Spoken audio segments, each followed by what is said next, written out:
यार, एक बात बताओ, क्या तुम्हें कभी ऐसा फील हुआ है कि लोग तुम्हें सिर्फ तुम्हारे पासपोर्ट या एक्सेंट के बेसिस पर जज करते हैं? मतलब, दुनिया के कुछ लोगों के दिमाग में इंडिया का मतलब है स्नेक चार्मर्स, स्पाइसी फूड और एक अजीब सी स्टीरियोटाइप स्मेल की बातें। और ये बात मुझे तब समझ आई जब मैं पहली बार यूके गया। एक बंदा कैजुअली बोलता है, do you guys even have ACs in India? भाई, एक सेकंड के लिए हंसी भी आई और दुख भी हुआ। हंसी इसलिए क्योंकि उनकी इग्नोरेंस हिलेरियस थी। दुख इसलिए क्योंकि ये है दुनिया के कुछ लोगों का परसेप्शन हमारे देश के बारे में। और ये एक दो लोगों की बात नहीं है। तुम किसी भी देश में चले जाओ, यूएस, यूके, यूरोप, कुछ लोग तुम्हें एक ही नज़र से देखते हैं। ओ इंडियंस, करी स्मेल वाले लोग, you guys don't shower right, your hygiene is bad. मतलब सीरियसली, तुम्हारे कपड़ों का कलर, तुम्हारी एक्सेंट और तुम्हारा पासपोर्ट, ये सब तुम्हारी आइडेंटिटी बन जाता है। और ये स्टीरियोटाइप्स सिर्फ एक जोक नहीं है यार, ये तुम्हारे करियर, तुम्हारे रिलेशनशिप्स और तुम्हारी ओवरऑल इमेज को इम्पैक्ट करते हैं। कभी इमेजिन करो कि तुम एक इंटरव्यू के लिए जाते हो और इंटरव्यूअर तुम्हें एक पुअर स्ट्रगलिंग नेशन का रिप्रेजेंटेटिव समझता है। कॉन्फिडेंस वहीं जीरो हो जाता है। अब सोचो, ये इमेज कौन चेंज करता है? कौन ये प्रूफ करता है कि इंडियंस सिर्फ स्नेक चार्मर्स नहीं है, बल्कि इनोवेटर्स, आर्टिस्ट्स और अचीवर्स हैं? हमें ऐसे लोगों की ज़रूरत होती है जो दुनिया के स्टेज पर जाकर ये बताएं कि हम किस चीज़ के लिए कैपेबल हैं, जो सिर्फ अपने काम से नहीं, अपनी पर्सनैलिटी और बिहेवियर से भी एक स्ट्रॉन्ग इंप्रेशन छोड़ते हैं। और यही रिप्रेजेंटेशन एक कंट्री की इमेज को चेंज करता है। जब तुम्हारे कल्चरल आइकॉन्स दुनिया के बड़े बड़े प्लेटफॉर्म्स पर जाकर अपने कंट्री का नाम लेते हैं, तो वो एक स्टीरियोटाइप को तोड़ते हैं और एक नई परसेप्शन बनाते हैं। मैं तुम्हें एक और पर्सनल बात बताता हूँ। जब जर्मनी गया था, एक छोटी सी बेकरी के अंदर एक गाना चल रहा था, और गेस करो क्या? वो गाना था, तुझे देखा तो ये जाना सनम। वहाँ के लोकल्स बिना हिंदी समझे उस मेलोडी को फील कर रहे थे। मुझे एक सेकंड के लिए समझ नहीं आया कि ये रियलिटी है या कोइंसिडेंस, लेकिन वही मोमेंट था जब मुझे लगा कि हमारे बॉलीवुड आइकॉन्स का इम्पैक्ट कितना ज़्यादा है। ये सिर्फ एक गाना नहीं था, ये था इंडिया का कल्चर जो वहाँ के लोगों के दिल तक पहुँच चुका था। बॉलीवुड यार, सिर्फ एक इंडस्ट्री नहीं है, ये एक कल्चरल मूवमेंट है जो दुनिया के हर कोने में इंडिया का नाम लेकर गया है। प्रियंका चोपड़ा ऑस्कर्स पे जाती है, AR रहमान को ग्रैमीज मिलते हैं और दीपिका पादुकोणे कांस के रेड कारपेट पर छा जाती हैं। पर अब सोचो, इन सबके बीच एक ऐसा नाम है जो पहला था, जो पायनियर था, जिसने दुनिया के दरवाजे खोले और बॉलीवुड को ग्लोबल बनाया, जो जर्मनी, फ्रांस और ब्राज़ील जैसे देशों में अपना बेस बनाता गया। और एक बात और सोचो, दुनिया के सबसे बड़े एक्टर्स की लिस्ट देखो। हॉलीवुड के नाम, Tom Cruise, Johnny Depp, Robert Downey Junior, सब के सब ग्लोबल सुपरस्टार्स। पर उन सबके बीच एक इंडियन एक्टर ऐसा है जो दुनिया का चौथा सबसे अमीर एक्टर है। एक बंदा जिसका नाम दुनिया के हर कोने में लिया जाता है, चाहे वो जर्मनी हो या दुबई, ब्राज़ील हो या इजिप्ट। और अब वक्त आया है उस नाम को रिवील करने का। वो बंदा, वो आइकॉन, जिसका नाम है शाहरुख खान। पर SRK सिर्फ एक एक्टर नहीं है यार, वो एक डोर ओपनर है। एक इंसान जिसने पहली बार प्रूव किया कि बॉलीवुड सिर्फ इंडिया के लिए नहीं, दुनिया के लिए भी है। चलो अब बात करते हैं कैसे उन्होंने ये सब अचीव किया। देखो यार, बॉलीवुड का ग्लोबल इम्पैक्ट SRK के आने से पहले भी था। राज कपूर की आवारा और श्री 420 रशिया में देखी जाती थी। लोग उनके मेरा जूता है जापानी गाने पे डांस करते थे। फिर आते हैं अमिताभ बच्चन, जिनको फ्रांस और इजिप्ट में एक एंग्री यंग मैन के नाम से जाना जाता था। उनका पर्सोना एक लीजेंड की तरह बिल्ड हो रहा था। और कैसे भूल सकते हैं मिथुन चक्रवर्ती। रशिया में डिस्को डांसर का क्रेज ऐसा था कि लोग उसके गाने ट्रांसलेट करके अपने फेस्टिवल्स में यूज करते थे। ये सब इंडिया के कल्चर को लेकर जाने वाले लोग थे, पर उनका इम्पैक्ट रीजनल था, लिमिटेड था। फिर आया 90 के दशक का ज़माना और सीन ही चेंज हो गया। बॉलीवुड के ओवरसीज मार्केट का एक नया एरा स्टार्ट हुआ और इस रेवोल्यूशन का फ्लैग बेरर बना शाहरुख खान। SRK ने बॉलीवुड को एक डोमेस्टिक इंडस्ट्री से एक ग्लोबल फिनोमेनन बनाया।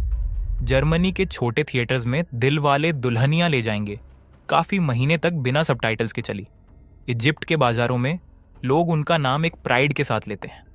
मोरक्को के फिल्म फेस्टिवल्स में एसआरके के नाम की एनर्जी एक ग्लोबल सुपरस्टार की होती है। ये सिर्फ एक एक्टर का काम नहीं है यार, ये एक कल्चरल एम्बेसडर का काम है। और बात सिर्फ जर्मनी और इजिप्ट की नहीं है। एसआरके के गाने और मूवीज ब्राजील की शादियों के प्लेलिस्ट्स में होते हैं। फ्रांस के कांस फिल्म फेस्टिवल में जब एसआरके एंट्री करते हैं तो लोग उन्हें एक इंडियन आइकॉन के रूप में ट्रीट करते हैं। मतलब शाहरुख ने बॉलीवुड को ग्लोबल स्टेज पर इंट्रोड्यूस किया। ये सिर्फ एक स्टार नहीं, एक मूवमेंट था।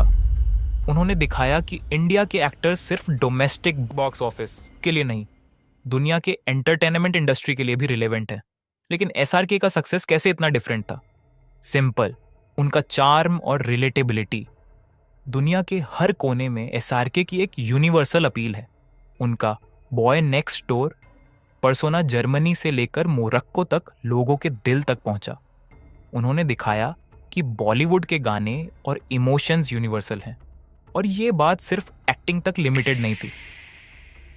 एसआरके ने दुनिया को दिखाया कि एक इंडियन ग्लोबल लेवल पर किस तरह से compete कर सकता है। ये रिप्रेजेंटेशन सिर्फ एक इंडियन स्टार का नहीं था, बल्कि एक नेशन का था। लेकिन बात सिर्फ एसआरके तक सीमित नहीं है। बॉलीवुड का एक पूरा इकोसिस्टम है जो इंडिया की इमेज को ग्लोबल लेवल पे लेकर गया है। अब बात करते हैं कि कैसे बॉलीवुड एक कल्चरल एम्बेसडर बन गया और एसआरके का इसमें क्या रोल था। कैसे उन्होंने बॉलीवुड के दरवाजे दुनिया भर में खोले। पर यार, बॉलीवुड सिर्फ एक इंसान का नाम नहीं है, ये एक इंडस्ट्री है जो हमारे कल्चर, ट्रेडिशन और वैल्यूज़ को दुनिया तक पहुंचाती है। पर साथ ही कुछ चैलेंजेस भी हैं जो इस जर्नी को थोड़ा कॉम्प्लिकेटेड बनाते हैं। देखो, बॉलीवुड का एक बड़ा रोल है इंडिया को ग्लोबली रिप्रेजेंट करने में। मतलब छैया छैया से लेकर कल हो ना हो तक बॉलीवुड के गाने और मूवीज़ दुनिया के हर कोने में बजते हैं।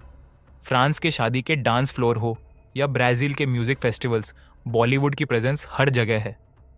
लेकिन एक बात तो सच है कि बॉलीवुड की कुछ मूवीज़ हमें प्राउड फील करवाती हैं, बट कुछ मूवीज़ ऑनेस्टली हमें एम्बैरेस भी कर देती है, और ये बात इग्नोर करना गलत होगा। जैसे आदि पुरुष, जिसमें हमारी रिलीजियस हिस्ट्री को जिस तरीके से प्रेजेंट किया गया, उसने लोगों को हर्ट किया और एम्बैरेस भी किया।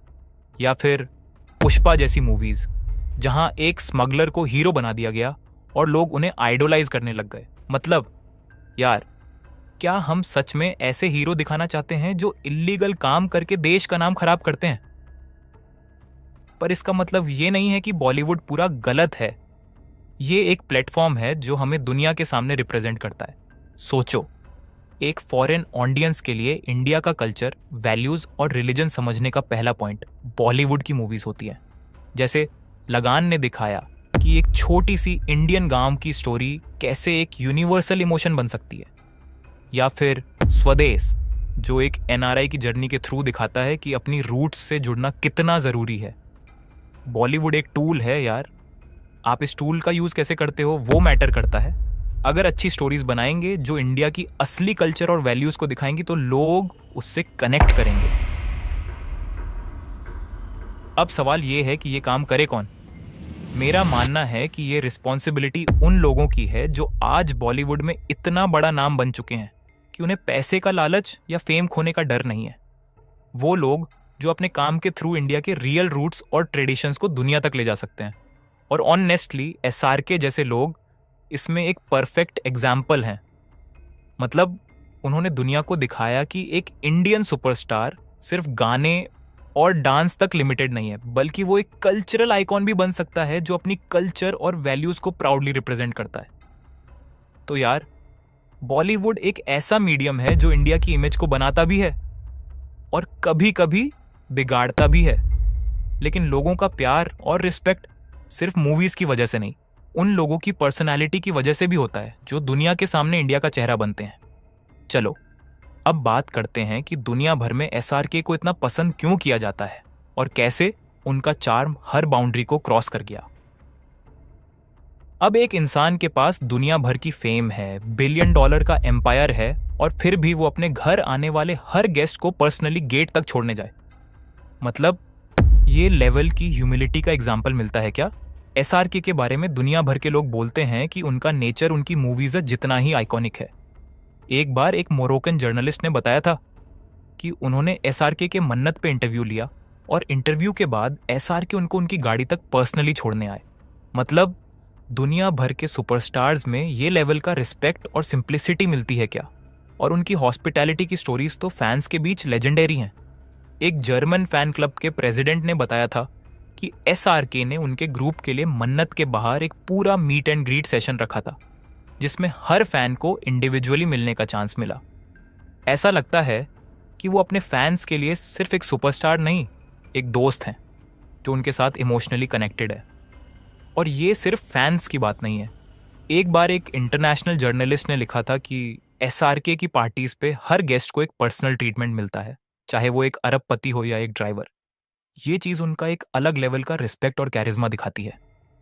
एक बार कपिल शर्मा ने अपने शो पर एक किस्सा शेयर किया था कि कैसे उन्होंने शाहरुख खान की एक वीकेंड पार्टी को गेट क्रैश किया था, जहां पर वो इनवाइटेड भी नहीं थे। लेकिन फिर भी जब कपिल घर जाने लगे तो शाहरुख उन्हें बड़े प्यार से अलविदा कहते हैं। कपिल ने कहा, शाहरुख भाई सॉरी, मुझे नहीं पता था कि यहाँ पार्टी चल रही थी, मैं बिना बताए अंदर आ गया। और शाहरुख का जवाब होता है, अरे तू चुप करना, किसी को पता थोड़ी ना है। ये है एक दोस्त की वो क्वालिटी जो सामने वाले को इतना स्पेशल महसूस करवा देती है कि आप उनकी पर्सनैलिटी के फैन हो जाते हो।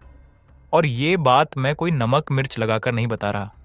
कभी उनके दोस्तों या इंडस्ट्री के लोगों के इंटरव्यू सुनना, आपको खुद महसूस होगा कि एक इंसान इतना बड़ा बनने के बाद भी इतना हम्बल कैसे हो सकता है।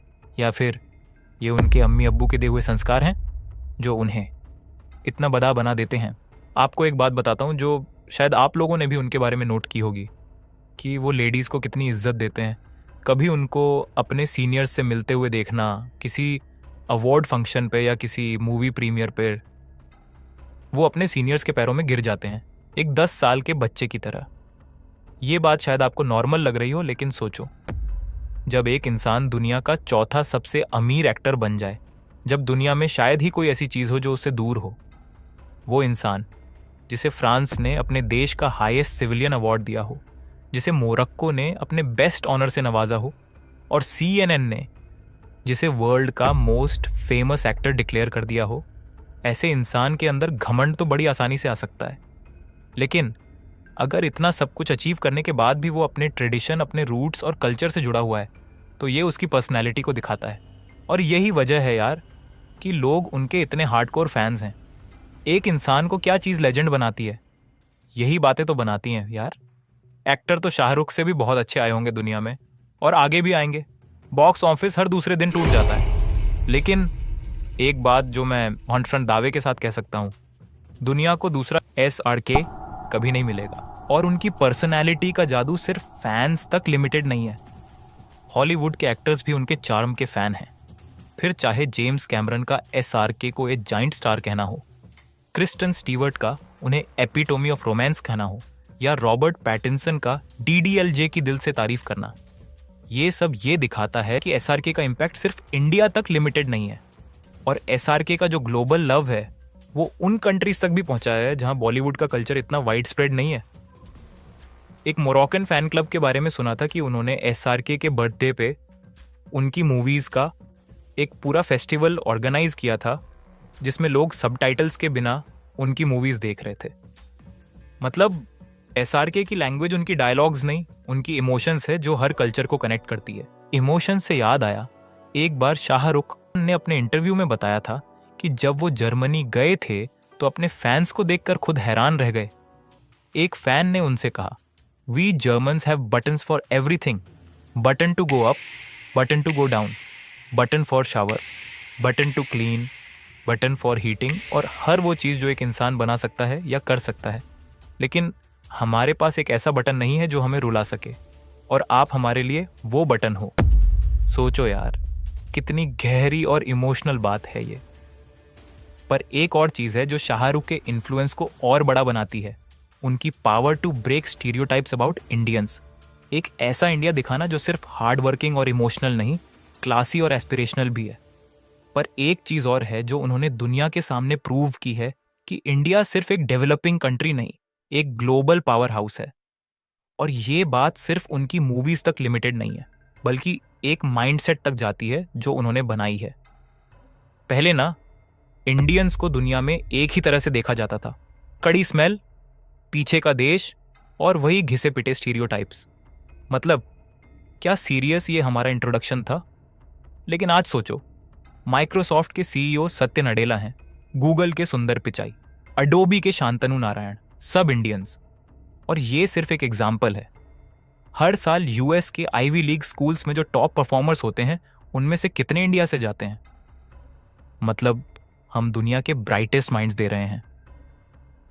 और यहाँ एसआरके का रोल समझना ज़रूरी है। उन्होंने एक क्लास और एस्पिरेशन का इमेज बनाया है।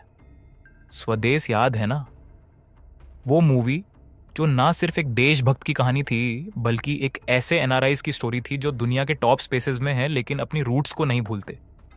वो एक थॉट प्रोसेस को इंट्रोड्यूस करती है कि हम बैकवर्ड नहीं, एक एडवांस्ड सिविलाइजेशन है। और बात सिर्फ मूवीज़ की नहीं है। एक बार कांस फिल्म फेस्टिवल पे उन्होंने कहा था, India is the land of stories and I am just a story teller. ये एक तरह से उन्होंने हमारे कल्चर को सेलिब्रेट किया था, जो लोगों को इंस्पायर करता है कि हम अपने कल्चर पे प्राउड फील करें। अब तुम ही सोचो, जब कोई एसआरके का नाम लेता है तो सिर्फ बॉलीवुड के गाने या रोमांस के बारे में बात नहीं होती। वो नाम एक पूरे इंडिया का फेस बन गया है जो दुनिया के टॉप पोजीशंस पे बैठा है। एक हार्वर्ड का प्रोफेसर मुझे याद आता है जो बोल रहा था कि उनकी एमबीए क्लासेस में जितने इंडियन स्टूडेंट्स होते हैं, उनकी वर्क एथिक्स और इंटेलिजेंस सबसे अलग होती है। और ये बात वो कैजुअली नहीं, एक रिस्पेक्ट के साथ बोलते हैं। और यहाँ एसआरके की मूवीज़ जैसे कभी अलविदा ना कहना या कल हो ना हो एक सटल मैसेज देती हैं कि हम सिर्फ इंडिया में ही नहीं, दुनिया के हर कोने में अपने रूट्स के साथ खड़े हैं। फ्रांस और जर्मनी जैसे देशों में लोग उनके डायलॉग्स को उनकी असली हिंदी में रिपीट करते हैं। तुम सोचो, वो लोग जो शायद हिंदी समझते भी नहीं, वो उन डायलॉग्स को फील करते हैं। और ये एक एक्टर होने का इम्पैक्ट नहीं है, ये एक ग्लोबल आइकॉन होने का इम्पैक्ट है। स्वदेश का एक डायलॉग मुझे हमेशा याद रहता है। मैं नहीं मानता हमारा देश दुनिया का सबसे महान देश है, लेकिन ये ज़रूर मानता हूँ हम में काबिलियत है, ताकत है अपने देश को महान बनाने की। और वही बात उन्होंने अपनी लाइफ में की है। उन्होंने एक बैलेंस बनाया है, अपने कल्चर का रिस्पेक्ट रखते हुए ग्लोबल मॉडर्निटी का इमेज क्रिएट किया है। छैया छैया का बीट हो या डीडीएलजे का रोमांस, हर एक चीज़ दुनिया के हर कोने में इंडिया का सॉफ्ट पावर बन चुकी है। मतलब मूवीज़ के जरिए इंडिया का एक इमोशनल, क्लासी और एस्पिरेशनल फेस दिखाना एसआरके का काम बन गया है। अब तुम सोचो, ये सिर्फ उनकी मूवीज़ या इंटरव्यूज़ का इम्पैक्ट नहीं है। जब एक इंडियन अब्रॉड जाता है और कोई उनसे एसआरके के बारे में बात करता है तो एक इंस्टेंट कनेक्शन बनता है। एक फ्रेंच जर्नलिस्ट ने बोला था, जब हम शाहरुख खान को देखते हैं तो हमें भारत की सबसे अच्छी वर्जन दिखती है। और ये कनेक्शन सिर्फ एक सेलिब्रिटी का नहीं, एक देश की इमेज का है। जब हम अपने पासपोर्ट पे प्राउड फील करते हैं तो उसमें एसआरके जैसे आइकॉन्स का एक मेजर रोल है। चलो अब बात करते हैं कि ये इम्पैक्ट इंडियन पासपोर्ट होल्डर्स की आइडेंटिटी पर कैसे पड़ा है। देखो यार, दुनिया काफ़ी बड़े लेवल पे स्टीरियोटाइप्स से चलती है और स्टीरियोटाइप्स के पीछे हमेशा एक नैरेटिव होता है। अब आज इंडिया की जो इमेज है ना ग्लोबल स्टेज पे, वो किसी एक दिन में नहीं बनी। और एक बड़ा फैक्टर जो डायरेक्टली हर इंडियन को इम्पैक्ट करता है वो है पासपोर्ट की वैल्यू। अब सोचो, ये वैल्यू कैसे बनती है, लोग कैसे जज करते हैं एक पूरे कंट्री को एक छोटी सी बुक से। और वहाँ पे एक नाम जो हमेशा हाईलाइट होता है वो है शाहरुख खान का। अब बात करते हैं पासपोर्ट की। एक बार सोचो, तुम एक एयरपोर्ट पे हो और तुम्हें अपने टर्न के लिए वेट करना पड़ रहा है और इमिग्रेशन ऑफिसर तुम्हारा पासपोर्ट देखता है। तब उनके दिमाग में एक इंस्टेंट इमेज बनती है तुम्हारे कंट्री की। अब यहाँ एक रियलिटी है जो शायद सब नहीं समझते, बट जो लोग ट्रैवल करते हैं या अपनी फैमिली से दूर रह के काम करते हैं वो इस चीज़ को ज़रूर फील करते हैं। कुछ कंट्रीज़ के पासपोर्ट्स ऐसे होते हैं जिनकी वैल्यू इंटरनेशनल स्टेज पे बिल्कुल लो होती है। अफ़गानिस्तान, सूडान या सीरिया के लोगों के लिए ट्रैवल करना एक नाइटमेयर बन जाता है। मतलब उनकी वीज़ा आवेदन तुरंत रिजेक्ट हो जाती है सिर्फ इस वजह से कि उनके देश की इमेज वर्ल्ड लेवल पे नेगेटिव है। इमिग्रेशन डेस्क पे लोग उन्हें एक अलग पर्सपेक्टिव से देखते हैं। और वो रिस्पेक्ट जो एक ट्रैवलर डिजर्व करता है वो मिसिंग होती है। अब ये समझना इम्पॉर्टेंट है कि एक कंट्री की इमेज सिर्फ उसकी गवर्नमेंट या पॉलिसीज से नहीं बनती, बट उसके कल्चरल एम्बेसडर से भी बनती है।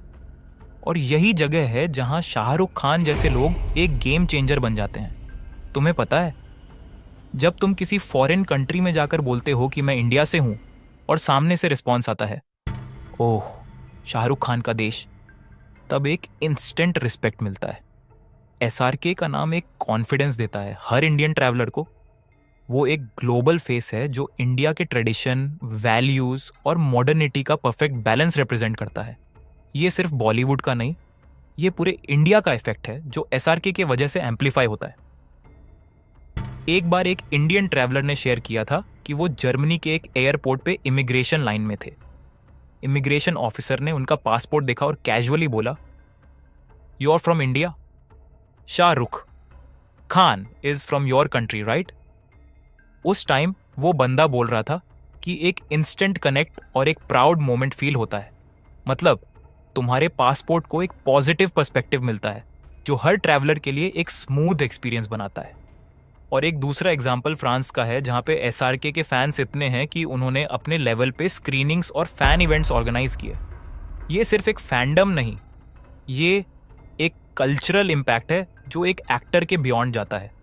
फ्रांस में एसआरके की मूवीज और उनके नाम की वजह से लोग इंडिया के क्विजीन, म्यूजिक और फेस्टिवल्स में इंटरेस्ट लेते हैं। मतलब एक पासपोर्ट सिर्फ एक डॉक्यूमेंट नहीं रहा, एक पूरा कल्चरल कनेक्शन बन गया है। पर यह बात सिर्फ एक लग्जरी ट्रैवलर के लिए नहीं है। सोचो, एक बंदा जो मजबूरी में अपने घर छोड़ के बाहर काम करने गया है, उसके लिए ये पॉजिटिव इमेज कितनी ज़रूरी होती है। जब तुम्हारे कंट्री के नाम के साथ एक पॉजिटिव वाइब जुड़ी होती है तो वो तुम्हारे सेल्फ रिस्पेक्ट और डिग्निटी को बूस्ट करता सही है। और इस चीज़ के लिए शाहरुख खान जैसे लोगों का नाम बहुत बड़ा फैक्टर बन जाता है। उन्होंने अपने नाम के साथ इंडिया के नाम को इस लेवल तक ले गया है कि अब इंडियन पासपोर्ट सिर्फ एक डॉक्यूमेंट नहीं, एक रिस्पेक्ट की बात हो गई है। पर यह बात भी सोचने वाली है कि एक ऐसे पर्सन का नाम ग्लोबल लेवल पे कैसे इतना बड़ा बन गया। एक बंदा जो एक मध्यम वर्गीय परिवार से निकल के दुनिया के स्टेज पे इंडिया का नाम रोशन करता है। उसके संघर्ष क्या थे? चलो अब बात करते हैं उनकी जर्नी की, जो हर अंडरडॉग के लिए एक इंस्पिरेशन है। सोचो, एक बंदा जो दिल्ली के मिडिल क्लास फैमिली से आता है, जिसके पास ना फिल्मी बैकग्राउंड है, ना इंडस्ट्री में कोई कनेक्शन, और वो बंदा आज बॉलीवुड का किंग बन गया है। ये स्टोरी सिर्फ एक एक्टर की नहीं, एक फाइटर की है जो दुनिया के अगेंस्ट जाकर अपना नाम बनाता है। मतलब एक टाइम पे जिस सिटी ने उसको सड़क पे सोने पे मजबूर कर दिया था, उसी सिटी को उसने एक दिन अपने कदमों में ला खड़ा किया। दिल्ली के एक सिंपल सा फैमिली का लड़का था एसआरके, जिसका सपना था अपनी माँ के लिए कुछ बड़ा करना। लेकिन जब उसने अपने माँ बाप को खोया, उसका लाइफ लिटरली टूट गया। फिर एक दिन अपनी माँ की लास्ट विश को पूरा करने के लिए वो मुंबई आया। और क्या मिला? एक स्ट्रगल की जिंदगी। एक टाइम था जब एसआरके के पास रहने की जगह भी नहीं थी, वो फुटपाथ पर सोता था।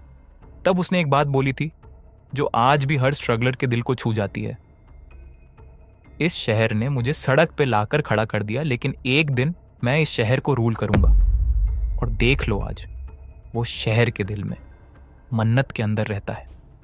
एसआरके का एक फेमस लाइन है, I am the best in the world. बहुत लोग सोचते हैं ये उसकी ईगो है, पर ये ईगो नहीं, कॉन्फिडेंस है। जब तुम्हारे पास कुछ भी नहीं होता, तब तुम्हारे पास एक चीज जरूरी होती है, तुम्हारा एटीट्यूड। एसआरके के लिए ये लाइन एक मंत्रा बन गई थी। हर इंटरव्यू में, हर स्टेज पे वो कॉन्फिडेंटली कहता है, I am the last superstar. और वो ये बोलने का हक रखता है क्योंकि दुनिया में जितने बड़े एक्टर्स हैं, Brad Pitt, Tom cruise, Leonardo DiCaprio, सबसे ऊपर का नाम एसआरके का है, क्योंकि वो इंडिया के साथ साथ दुनिया भर में फैंस बनाता है। आज लोग बोलते हैं कि इस एक्टर की मूवी ने इतना बॉक्स ऑफिस किया, उसकी मूवी का फर्स्ट डे कलेक्शन इतना था, ये वो। लेकिन सच में क्या सिर्फ बॉक्स ऑफिस फिगर्स एक इंसान को लेजेंड बनाती है? नहीं, उस बंदे का ऑरा, उसकी पर्सनालिटी, उसका एटीट्यूड। किसी भी धर्म को बुरा ना बोलना, हर धर्म की इज्जत करना और दुनिया को ये दिखाना कि हाँ, एक इंसान है इस दुनिया में जिसे तुम अपना आइडल मान सकते हो, रियल लाइफ में भी और रियल लाइफ में भी। और ये करना यार हर किसी के बस की बात नहीं है। और ये बात मैं फिर से बोलूँगा, ये करना हर किसी के बस की बात नहीं है। इसलिए अगर वो कहता है कि I am the last of the superstars, तो वो ये बात डंके की चोट पे कहता है, चौड़े में कहता है। और ये उसका एटीट्यूड है, उसका सेल्फ कॉन्फिडेंस है, ना कि उसका ईगो। अब सोचो, एक नया लड़का जिसे बॉलीवुड के रूल्स के अकॉर्डिंग हीरो बनने के लिए पॉजिटिव रोल करना चाहिए, वो एक नेगेटिव रोल चुनता है। बाजीगर का वो आइकॉनिक लाइन याद है ना, कभी कभी जीतने के लिए कुछ हारना पड़ता है। उसने प्रूव किया कि तुम्हें रिस्क लेना पड़ता है अगर तुम हिस्ट्री बनाना चाहते हो। बाजीगर सिर्फ एक मूवी नहीं थी, वो एक रेवोल्यूशन थी। एसआरके ने बॉलीवुड के हीरो के इमेज को रिडिफाइन किया और सबको दिखाया कि तुम हीरो तब होते हो जब तुम अपने रूल्स खुद बनाते हो। और ये सब स्ट्रगल्स के बाद एसआरके ने एक सपना देखा मन्नत का, एक घर जो सिर्फ एक घर नहीं, एक सिंबल है उसकी मेहनत का। जो बंदा कभी सड़क पे सोता था, वो आज दुनिया के सबसे आइकॉनिक घर का मालिक है।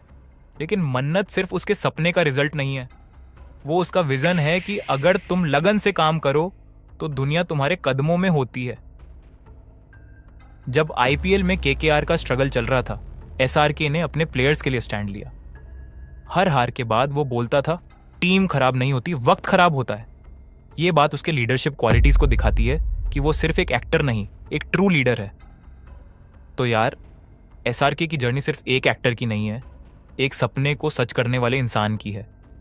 वो एक लाइन बोलता है, सक्सेस और फेलियर के बीच में एक लाइन होती है और वो लाइन तुम्हारे दिमाग के अंदर होती है।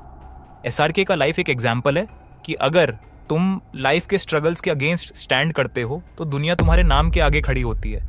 और अगर एसआरके ने बॉम्बे की सड़क से लेकर दुनिया के स्टेज तक का सफ़र किया है तो तुम क्यों नहीं कर सकते। और यार, ये सिर्फ बॉलीवुड की बात नहीं है। हर बार जब कोई इंडियन किसी ग्लोबल कंपनी का सीईओ बनता है, कोई क्रिकेट टीम वर्ल्ड कप जीतती है या कोई एक्टर जाकर कांस के रेड कारपेट पर छा जाता है ना, हमें यह याद रखना चाहिए कि यह लोग हम सब के लिए दरवाजे खोलते हैं। एसआरके ने यह काम सबसे पहले किया, इसीलिए वो किंग खान है। अब बात यह है कि एसआरके की लेगेसी सिर्फ उनकी मूवीज, उनकी फेम या उनके अवार्ड्स तक लिमिटेड नहीं है। वो एक कल्चरल एम्बेसडर हैं, एक ग्लोबल सुपरस्टार और एक ऐसे इंसान जिन्होंने हर इंडियन को ये फील करवाया है कि हम किसी से कम नहीं। और दोस्तों, ये कहानी यहाँ खत्म नहीं होती। एसआरके के बारे में आपका क्या ओपिनियन है? उनके साथ आपकी फेवरेट मेमोरी क्या है, या उनकी कौन सी बात आपको सबसे ज़्यादा इंस्पायर करती है? मुझे कमेंट्स में ज़रूर बताओ। और अगर ये वीडियो आपको पसंद आई तो प्लीज़ उन सबके साथ शेयर करो जो प्राउड फील करते हैं कि वो इंडियन है। क्योंकि यार, एक बात तो क्लियर है, शाहरुख खान एक नाम नहीं, एक इमोशन है जो हम सबके दिलों में है। तो चलो एसआरके की इस लेगेसी को सेलिब्रेट करें और मिलकर कहें, प्राउड टू बी इंडियन। और हाँ यार, ये सिर्फ पहली कहानी थी। इस चैनल से मैं किसी एक इंडिविजुअल को प्रमोट नहीं करूंगा, मैं यहाँ उस हर चीज़ को दिखाऊंगा जिसने जिसने हमारे इंडिया को वर्ल्ड लेवल पर प्राउड फील करवाया है। ये एक छोटी सी कोशिश है, अगर अच्छी लगे तो साथ देना यारों। तब तक के लिए जय हिंद।